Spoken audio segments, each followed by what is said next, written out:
वासुदेवाय हरे परमात्मने प्रणतक्लेशनाशाय गोविंदाय नमो नमः।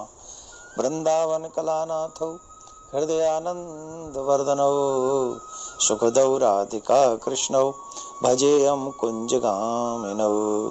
आप सब प्रभु प्रेमियों को मेरा प्यार भरा राधे राधे। इस वीडियो में चर्चा करेंगे एकादशी, आषाढ़ मास की कृष्ण पक्ष की एकादशी के विषय में, जिसे हम योगिनी एकादशी के नाम से जानते हैं। बहुत अद्भुत इस एकादशी के व्रत का महात्म्य है।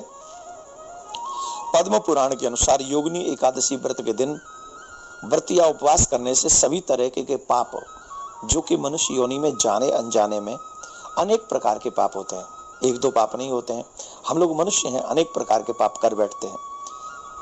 कई बार जानकर करते हैं, कई बार अनजाने में करते हैं, लेकिन दोबारा ना करने की शपथ लेकर अगर योगिनी एकादशी का व्रत किया जाए तो इस व्रत का ये बहुत बड़ा फल है कि मनुष्य के सभी प्रकार के पाप इस व्रत को करने से समाप्त हो जाते हैं। एक बहुत बड़ा कंफ्यूजन है, एकादशी व्रत के पुण्य का प्रताप कई यज्ञों के बराबर फल मिलता है। योगिनी एकादशी व्रत पर भगवान विष्णु की या अपने इष्ट की, जैसे हम लोग अब भगवान श्री कृष्ण की पूजा करते हैं युगल सरकार की, वैसे आप कोई भी भगवान सीताराम जी की पूजा करते हैं, हम किसी भी अपने आराध्य की पूजा करें, पर इसमें नारायण भगवान की पूजा की जाती है, मीन्स अपने इष्ट श्री कृष्ण की पूजा की जाती है। और उस समय हमें ज्यादा से ज्यादा सत्य बोलना चाहिए। दशमी की रात्रि से ही हमें ब्रह्मचर्य का पालन करना चाहिए। संभव हो सके तो हम लोगों को दशमी की रात्रि को ही भोजन नहीं करना चाहिए, संयम रखना चाहिए। जो भी मनुष्य जरूरतमंद हो, दशमी की रात्रि से ही हमें ये स्वभाव अपनाना चाहिए कि जरूरतमंद का हम सहयोग करें, उसे जो भी व्यवस्था कर सकें, उसे सुख दे सकें, जल पिलाकर, फलहार कराकर आदि आदि, तो हमें वो अवश्य करना चाहिए। और इस योगिनी एकादशी व्रत में रात्रि में विशेषतः जागरण का बहुत बड़ा महत्व है।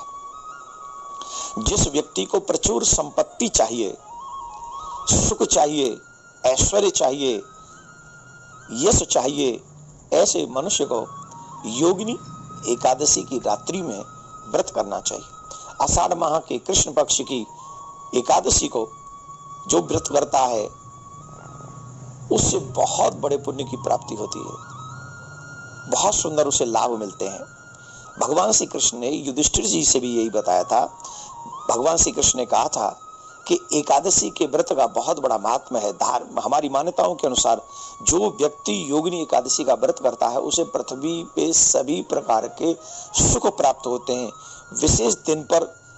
इस विशेष दिन पर जगत के पालनहार सर्वेश्वर श्री प्रियाकांत जी की पूजा करनी चाहिए, उनकी याद करनी चाहिए, उनका भजन स्मरण हमको करना चाहिए। अब बात यह है कि ये एकादशी का व्रत, जो एकादशी का व्रत हम लोग करते हैं मन क्रम वचन से, तो हमारे इष्ट हमारे ऊपर बड़ी कृपा करते हैं, बड़ी दया करते हैं। तो आप सभी इच्छाओं को पूर्ण करने के लिए आप जो चाहते हैं उस दिन जागरण करके भगवान का भजन करें, और संभव हो सके तो तुलसी से भगवान का 4 पहर में अर्चन करें। फिर देखिए ये व्रत हमें क्या फल देता है। आप सभी के लिए एकादशी का व्रत मंगलमय हो, शुभ हो। आप सब व्रत करें, यही प्रियाकांत जी से प्रार्थना करते हुए आप सबका कल्याण हो, मंगल करने वाले मंगलमय भगवान आप सबका कल्याण करें। राधे।